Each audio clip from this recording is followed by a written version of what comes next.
ఏం పేరే పెద్దయినా? నా పేరు మండలి మల్లయ్య. ఎక్కడ? నారాయణగూడ. నారాయణగూడ. నారాయణ. ఎట్లా ఉంది మరి ఇప్పుడు పరిస్థితి? ఊర్లో రైతులది ఎట్లా ఉంది, ముసలోళ్ళది ఎట్లా ఉంది కాంగ్రెస్ వచ్చినాక? కాంగ్రెస్ కానీ మరీ అధ్వానం అయిపోయింది. రైతు భరోసాని ఎగ్గొట్టాడు 2 సంవత్సరాల నుంచి. మొన్న ఒక్క కారుకు 3 ఎకరాల వరకే వేసాడు. అది కూడా కొంతమందికి పడ్డాయి, కొంతమందికి పడలేదు. ఈ రైతులు మరీ ఇబ్బంది అవుతుంది. కరెంటు కూడా చాలా ఇబ్బంది చేస్తుండు. నైట్ తీస్తుండు, ఫ్రీగా అంటుండు. కానీ అది కేసీఆర్ ఇచ్చినప్పుడు అంత నీట్గా ఇస్తలే. అదే ఎందుకంటే అప్పుడు పెన్షన్లు ఎట్టు వస్తున్నాయి? పెన్షన్లు 2000. ఇప్పుడు రేవంత్ రెడ్డి వచ్చిన తర్వాత 4,000 పెన్షన్ చేస్తాను నేను అని చెప్పిండు. ఇప్పుడు తీసుకుంటే 2,000, నేను వస్తే 4,000 వస్తాయని చెప్పిండు కదా. అవును, ఆయన 100 రోజులు అన్ని అమలు చేస్తాను కూడా ఒక్కటి కూడా పూర్తిగా చేయలే. ఆయన నేను అధికారంలోకి 100 రోజుల్లో నేను 6 గ్యారెంటీలు అమలు చేస్తానని ఒక్క గ్యారెంటీ కూడా పూర్తి చేయలేదు. వృద్ధాప్య పింఛన్ అయినా ఏ పింఛన్ అయినా కానీ కేసీఆర్ ఇచ్చిన 2,000 రూపాయలు మాత్రమే తప్ప 6 గ్యారెంటీలలో 5 గ్యారెంటీలు అమలు చేసిండు. ఏం చేసిండో 6 గ్యారెంటీలు ఏ గ్యారెంటీ చేయలేదు. ఈ రైతు భరోసా చేయలేదు, రైతు బీమా అసలు ఎగ్గొట్టిండు అనుకో, ఈ పింఛన్లు చేయలేదు. కాకపోతే ఏంటంటే బస్సులో చిరుతానికి ఆడవాళ్ళకు ఒక ఇచ్చింది తప్ప వేరే ఒకటి ఏం చేయలేకపోయిండు. ఆయన ప్రభుత్వమే అసలు విఫలమైపోయింది. మరి రైతుల విషయం వల్ల ఎట్లా ఉంది? రైతులు ఇక్కడ ముఖ్యంగా ఇప్పుడు మీ సైడ్ రైతులందరూ కూడా పంట పొలాలు ఎండిపోతున్నాయి అని చెప్పి రోజు వీడియోలు బయటకు వస్తున్నాయి, వార్తలు వస్తున్నాయి.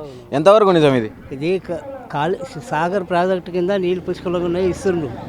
కానీ కాళేశ్వరం ప్రాజెక్టు కింద అయితే పూర్తిగా పొలాలు ఎండిపోయినాయి. పెన్మండ మండలం చివరిలో మొత్తం పొలాలు మొత్తం ఎండిపోయినాయి. నేను ఒక సర్పంచ్ని కూడా, నారాయణగూడ మాజీ సర్పంచ్ని. పూర్తిగా కాళేశ్వరం ప్రాజెక్టు కింద పూర్తిగా పొలాలు ఎండిపోయినాయి. కరెంటు కూడా సక్రమంగా ఇస్తలేదు. ఇప్పుడు గత 10 సంవత్సరాలలో ఎండని పొలాలు ఇప్పుడు ఎందుకు ఎండుతున్నట్టు కారణం ఏంది? ఇక ప్రభుత్వ కాళేశ్వరం ప్రాజెక్టులో ఏదో అవినీతి ఉందని, అది అని ఇదని దాంట్లో నీళ్ళు ఆపేయటం చేయటం తప్ప ఏం లేదు. కానీ వాళ్ళు ఇయలేని పరిస్థితి. వాళ్ళు ఏంటంటే ఎటువ బదనాలు చేయటం తప్ప ప్రభుత్వం వేరే ఒకటి మన టీఆర్ఎస్ ప్రభుత్వాన్ని ఎటుబడి చేసారు. కానీ ఇదంతా అవకతవకలు చేసారు, అది చేసారు, ఇది చేసారు, ప్రలోభపడలేదు తప్ప మన చేయటం తప్ప ఇంకా వేరే ఉద్దేశం అంతా లేదు. కానీ ఒక పక్క నిజంగా ఇప్పుడు కాంగ్రెస్ ప్రభుత్వాన్ని బీఆర్ఎస్ వాళ్ళు బురద జల్లే ప్రయత్నం చేస్తారు, దాన్ని బదనాం చేయాలని చూస్తారు. ఎండిపోయిన పొలాలు అని చెప్పి దేనివల్లనో ఎండిపోయిన పొలాలను తీసుకొచ్చి ప్రభుత్వానికి లింకు చేసి అందులో పోయి దొంగ ఏడుపులు ఏడుస్తారు అని చెప్తా ఉన్నాడు రేవంత్ రెడ్డి. ఏం చెప్తా ఉన్నాడు? ఆయన దొంగ వేషాలు వేసేది ఆయన, కేసీఆర్ దొంగ వేషాలు ఏం వేయలేదు. ఉన్న వరకు రైతుని కాపాడింది కేసీఆర్. వాస్తవం అయితే ఇప్పుడు ఆయన కొత్తగా పెట్టిన ఏమున్నాయి అన్ని కేసీఆర్ పెట్టిన పేరు మార్పిడి అంతే. ఏముంది, రైతు భరోసా అని, రైతు బంధువులు రైతు భరోసా అన్నాడు, ఒక పైసా ఇవ్వలేదు. సరే ఇప్పుడు 2 సంవత్సరం అవుతుంది, 2 కార్లకు కూడా ఒక కారు సక్రమంగా ఇవ్వలేదు. ఇప్పుడు రుణమాఫీ అన్నాడు, అందరూ చేసినా చేయలేదు. పింఛన్లు ఇవ్వలేదు. ఏం చేసినట్టు ఆయన 6 గ్యారెంటీలో ఏం చేసినట్టు? నేను 6 గ్యారెంటీలు చేసిన, నేను ఇంత పర్సెంటేజ్ అంత పర్సెంటేజ్ మాటలే తప్ప ఏ ఒక రైతులైతే ఏం బాగు చేసినది లేదు. రైట్. అయితే ఇప్పుడు నువ్వు మాజీ సర్పంచ్ అని చెప్పినావు అంటే నాకు తెలిసి ఎప్పటి నుంచో రాజకీయం చేస్తున్నావు, రాజకీయంలో ఉన్నావు. ఎప్పుడన్నా ఒక ముఖ్యమంత్రిని ఈ తీవ్ర స్థాయిలో ఇంత వ్యతిరేకత కానీ అంటే ఒక సంవత్సరం వల్లనే ఈ ఎత్తున రైతులు తిట్టడం కానీ ఇలాంటిది ఎప్పుడన్నా చూసినావా? నేను 88లో కూడా సర్పంచ్ని. అప్పటి నుంచి కూడా ఏ ముఖ్యమంత్రి ఇంత వ్యతిరేక సంవత్సరాల లోపల వ్యతిరేకం వచ్చిన జనాలు అయితే లేరు. పూర్తిగా ఈ సంవత్సరం లోపలనే జనాలు ఇంత వ్యతిరేకత వచ్చిందంటే ఆయన ప్రభుత్వమే విఫలమైపోయింది అనుకోవాలి. అది మరి ఎట్లా ఏం చెప్తావు రేవంత్ రెడ్డికి? ఏమైనా సలహాలు సూచనలు? మనం ఏం చెప్తాం, మా ప్రభుత్వం మేము కాపాడుకుంటాం అంతే. మనం ఆయనకు సూచనలు ఇచ్చలేదు. మనం రైతులు ఆగమవుతారు అని చెప్తున్నావు కదా, మరి ఆయన ఉన్నన్ని రోజులన్న రైతులను మంచిగా చూసుకోవాలి కదా, చెప్పవా ఏమన్నా? మనం చెప్పేంత చెప్తాం, కానీ వాళ్ళ ఆలోచనలు వాళ్ళే కదా, వాళ్ళ పద్ధతులు వాళ్ళే. ఎటువంటి ఈ ప్రభుత్వం పని చేత కాక ప్రభుత్వాన్ని బదనాలు చేస్తారు తప్ప, ఈ బీఆర్ఎస్ ప్రభుత్వాన్ని బదనాలు చేయటం తప్ప వాళ్ళకున్న ఉద్దేశం ఏం లేదు. బ్రదర్ ఏం పేరు? వీరు ధరావత్. ఎక్కడ? కోదాడ. ఎట్లా ఉంది మరి పరిస్థితి? ఇప్పుడు మీ కోదాడ చుట్టుపక్కల ప్రాంతాలన్నీ కూడా ఎండిపోతున్నాయి అని చెప్తున్నారు. రైతుల పరిస్థితి ఎట్లా ఉంది? ఊర్ల ప్రజల పరిస్థితి ఎట్లా ఉంది కాంగ్రెస్ వచ్చినాక? మునగాల మండలం మోతే మండలం ఆల్రెడీ ఎండుతున్నాయి. కొత్తగా చెప్పాల్సినంత అవసరం లేదు. ఎండుతూనే ఉన్నాయి. రైతులు గోసపడుతున్నారు, ధర్నాలు చేస్తున్నారు. చాలా దారుణంగా ఉంది పరిస్థితి అటు సైడు. పరిపాలన అంటే చేయని వస్తేనేమో చేయాలి, అది వదిలిపెట్టాలి. చేసిన వాళ్ళట్లేదు, చేయనట్లేదు. అటు ఇటు కాకుండా మనోడి పరిస్థితి ఇప్పుడు. చేయడం వచ్చినట్టు అధికారం ఎక్కిండు అని చేయడం రావట్లే. చేయడం రానప్పుడు చేయడం ఎందుకు? ఆ మాత్రం అది మాత్రం రాజీనామా చేసి వేరేవాడికి వేరేవాడిని చేస్తారు కదా, అన్నీ వచ్చినట్టు గల్లా ఎగరేస్తాడు అని ఏం రాదు మనోడికి. అట్లుంది పరిస్థితి. ఇప్పుడు రాజకీయ అనుభవం లేదా రేవంత్ రెడ్డికి? ఎప్పటి నుంచో రాజకీయాలు చేస్తుండు కదా. మరి అనుభవం ఉంటే పంటలో కేసీఆర్ ఉన్నప్పుడు ఎందుకంటే లేదు, మరి ఇప్పుడు ఎందుకు ఎంత ఉన్నాయి చెప్పండి? అప్పుడు ఎండలేదు కదా 10 సంవత్సరాలు. అయితే వర్షాలు పడకుంటే, బోర్లు పడకుంటే తప్పు ప్రభుత్వాన్ని ఎట్లయితుంది? నేనేం చేయాలి దానికంటుండ్రు రేవంత్ రెడ్డి. ఆ ఒక మాట చెప్పి తప్పించుకుంటాడు. ముఖ్యంగా చెప్పాలంటే ఆ ఒక మాట చెప్పి తప్పించుకొని ముందుంటాడు. ఎందుకంటే కేసీఆర్ ఇప్పుడు కరువు రాలేదా? అప్పుడు పండలేదా పొలాలు?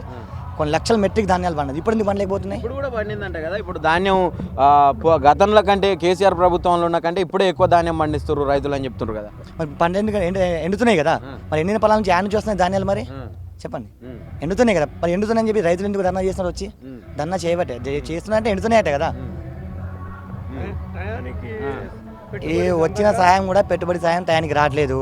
ఏ చేయాలన్నా సగం సగం, ఒక 30% 40% గంతే. ఇక రైతు బీమా కానీ, రైతు బంధు కానీ. యువత, ముఖ్యంగా యువత పరిస్థితి ఎట్లా ఉన్నది? ఇప్పుడు యువకుల పట్ల ఒక ప్రత్యేక శ్రద్ధ పెట్టిన నిరుద్యోగులే తెచ్చుకున్నారు కాంగ్రెస్ ప్రభుత్వాన్ని.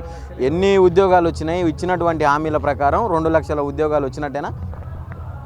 ఒక మాట చెప్తాను, ఎవరికో పుట్టిన కొడుకు నా కొడుకు అన్నట్టు మనోడు ఇది ఉంది వ్యవహారం. ఆ 4000 పోస్టులు కానిస్టేబుల్ ఇస్తే ఆయన జస్ట్ ఫామ్స్ ఇచ్చి నేను ఇచ్చా అని చెప్పేసి వెనకాల బ్యాగ్లో వేసుకుండు. అది కరెక్ట్ కాదు. అది అపాయింట్మెంట్ ఆర్డర్ ఇచ్చి కేసీఆర్ నోటిఫికేషన్ ఇచ్చిండు, కేసీఆర్ రికమెండ్ చేసింది. అది జస్ట్ ఒక ఫామ్, అదే అపాయింట్మెంట్ ఆర్డర్ ఇవ్వగానే నాది అయిపోదు కదా. రాష్ట్రంలోకి తెలుసు, యువతకు తెలుసు, విద్యార్థులకు తెలుసు. ఇంకోటి, విద్యార్థులను ఎన్నుకోసుకొని గెలిచిండు. వాస్తవం అది చెప్పాలంటే. మన అశోక్ నగర్లో బాగా ధర్నాలు చేశారు, బాగా ధూమ్ధామ్ చేశారు. సరే సపోర్ట్ చేశారు, మంచిగా 2 లక్షల ఉద్యోగాలు ఇస్తాడేమో అని ఒక ఆశతో చేశారు, గెలిపించారు. యాడండి ఈ నోటిఫికేషన్ ఏమైనా వచ్చినా? ఉన్న నోటిఫికేషన్ కొంచెం గ్రూప్ డి, గ్రూప్ అయ్యే ఆఫ్ చేస్తే కొంచెం దాన్ని ఏదో అవకతవకలు చేసి మళ్ళీ పెట్టిండు. కానీ కొత్త ఏమైనా ఇచ్చిందా? ఏమి ఇచ్చినా వేసిన అది జాబ్ క్యాలెండర్ విడిచిపెట్టిండు. ఏది దాంట్లో వచ్చిందంటే ఏమున్నాయి? ఆ lab technician, medical field lab technician, male nursing అయ్యే పెట్టిండు. కొత్త ఏం పెట్టిందండి? కొత్త ఏమైనా ఇచ్చిన 15 నెలల్లో ఏమి ఇవ్వలేదు కదా. అవే సవరణ చేసిన 60,000 ఉద్యోగాలు ఇచ్చిన నేను. ఇంకా కూడా రీసెంట్గా బట్టి విక్రమార్క చెప్తా ఉన్నాడు కదా, ఇప్పుడు డిప్యూటీ సీఎం, వీళ్ళు నోటిఫికేషన్లు వద్దు అని ఏడుస్తారు. గత ప్రభుత్వం ఉన్నప్పుడు నోటిఫికేషన్లు వేయండి అని కొట్లాడిన వాళ్ళు, నిరసనలు తెలిపిన వాళ్ళు, ధర్నాలు చేసిన వాళ్ళు ఇప్పుడు నోటిఫికేషన్లు చాలు మాకు టైం ఇవ్వండి అని చెప్పి ధర్నాలు చేస్తూ ఉన్నారంట కదా. అశోక్ నగర్లో వచ్చి ఆ మాట చెప్పండి. చెప్పు తీసుకొని అంటారు బట్టి విక్రమార్కైనా రేవంత్ రెడ్డినా. అశోక్ నగర్లో ధర్నాలు ఎందుకు చేస్తున్నారు? మరి అక్కడ చేయకూడదు కదా. విద్యార్థులు ఓయిలో గడవలు కావట్లేదా? ఎందుకు అవుతుందండి? ఓయిలో మొన్నటిదాకా నేను న్యూస్ నిన్న విన్నా, భూ కూడా సరిగ్గా పెట్టట్లేదంట. అది కలుషితాన్నేమో సంథింగ్ ఏదో అని చెప్పి ధర్నాలు చేస్తున్నారు. సరే ధర్నాలు వదిలేయండి. మరి అక్కడ ఓయిలో మనకు అశోక్ నగర్లో ధర్నాలు చేస్తున్నారు కదా. మొన్నటిదాకా ధర్నాలు చేశారు. వద్దని ఎవరని చెప్తారండి? ఉద్యోగాలు ఇస్తారు, 2 లక్షల ఉద్యోగాలు ఉన్నాడు. 2 లక్షలు కదా, 20,000 ఉద్యోగాలు కూడా వేయడం చేత కాదు. చేత కాదన్నప్పుడు మాటలు ఉత్త మాటలకే ముఖ్యమంత్రి, చేతలకైతే లేదు.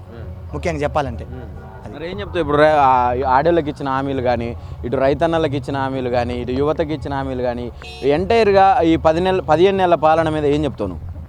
పనికిమాల మాటలు కాదు కానీ పనికొచ్చే మాటలు చెప్పడం అనేది నా ముఖ్య ఉద్దేశం. పనికిమాల మాటలొద్దు, పనికొచ్చే మాటలు చెప్పాలి. చెప్పమని నేను కూడా 100 చెప్తాను అనేది నెరవేర్చాలి కదండి. అధికారం వచ్చినప్పుడే మాకు అన్నీ తెలుసు, మాకు పూర్వానుభవం ఉందని చెప్పేసి అధికారం వచ్చిండు. ఇప్పుడు వచ్చినాక లంక బిందెలు లేవు, దొంగ బిందెలు లేవు అంటుండు. లంక బిందెల కోసం వచ్చిందా? ఇప్పుడు కూడా తీసుకుంటాను. 20% కమిషన్ తీసుకొని చేస్తాను కదా పరిపాలన. ఏమో ఉత్తగా చేస్తుండే ఇప్పుడు ఏమన్నా? 20% కమిషన్ తీసుకొని చేస్తాను పరిపాలన. ఉత్తగేం చేయట్లే కదా. మహిళలకు ఇచ్చిన 6 గ్యారెంటీలు చూస్తూ ఒక్క గ్యారెంటీ 100% నెరవేరింది.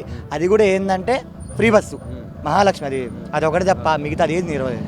2,500 ఏడి మొన్న జగదీశ్వర్ రెడ్డి గారు అన్నారు, యాడ్ ఇచ్చారు. ఎవరికి ఇచ్చారు? ఎవరికైనా ఇచ్చారా? ఇవ్వలేదు కదా. అది మరి ఇప్పుడు నువ్వు చెప్పినావు కదా, మొన్న రీసెంట్గా ఓయూలో కూడా చూసిన ఫుడ్ అది ఇది అని చెప్పి, దానికి సంబంధించి ఓయూలో ఒక సర్క్యులర్ కొత్తగా జారీ చేసిండు. అక్కడ ఉన్నటువంటి వీసీ ఇక్కడ ధర్నాలు చేయొద్దు, ఉస్మానియా యూనివర్సిటీలో నిరసనలు తెలిపొద్దు అని చెప్పిండు విద్యార్థులని. ఏం చెప్తావు దీని మీద? విషయం పెట్టి చంపినా నిరసన చేయొద్దంటే ఇది కరెక్ట్ కాదు కానీ అదొకటే కాదు. ఆలోని మన తెలంగాణ మొత్తం గురుకుల హాస్టల్లో దగ్గర 140 మంది, నాకు తెలిసి అంతగా అనుభవం లేదు, కొంతమంది అయితే చనిపోయారు. మరి వాళ్ళు ఎట్లా చనిపోయారు? తల్లిదండ్రులు ధర్నాలు చేయట్లేదా? దిక్కు లేదు. ఇప్పుడు దాకా ఒక మంత్రి కానీ, ఒక ఎమ్మెల్యే కానీ, ఒక నాయకుడు కానీ పోయి అడిగేటోళ్ళేడు అక్కడ. ఎందుకు అడగట్లేదు? ఇవన్నీ వాళ్ళ లోపం. అడిగితే ఎట్లా? అడగకూడదు. వాళ్ళు చనిపోయిన పరిస్థితి వాళ్ళు వదిలేస్తారు. అవన్నీ అవసరం లేదు ఆయనకి. ఫైనల్గా ఏం చెప్తారు రేవంత్ రెడ్డి? కేసీఆర్ గారు చెప్పింది కదా, మంచి ఏజ్ ఉంది, గొప్ప పదవి వచ్చింది, గొప్ప పదవిని గొప్ప నాయకుడు లెక్క చేసుకోవాలి. ఒక మాట చెప్తాను, మనం రెండా పాలన లెక్క చేయకూడదు, మంచి పాలన లెక్క చేసుకోవాలి. ముఖ్యంగా నిరుద్యోగుల్ని సర్వనాశనం చేసిండు రేవంత్ రెడ్డి. పక్క ఇదైతే 100% ఒక విద్యార్థిగా చెప్తున్నా, 100% ఇచ్చిన 2 లక్షల ఉద్యోగాల్లో ఒక 20,000 ఉద్యోగాలు కూడా ఇప్పటిదాకా ఇవ్వలేదు. సంవత్సరం రైతాంది, ఇంకా 3.5 సంవత్సరాలు ఉంది, అప్పుడు కూడా ఇస్తారని నాకు గ్యారంటీ అయితే లేదు. ఏదో మాటలకే పోతాడు, ఏదో వాగుతాడు గంతే తప్ప మిగతా విషయంలో మొత్తం డొల్ల.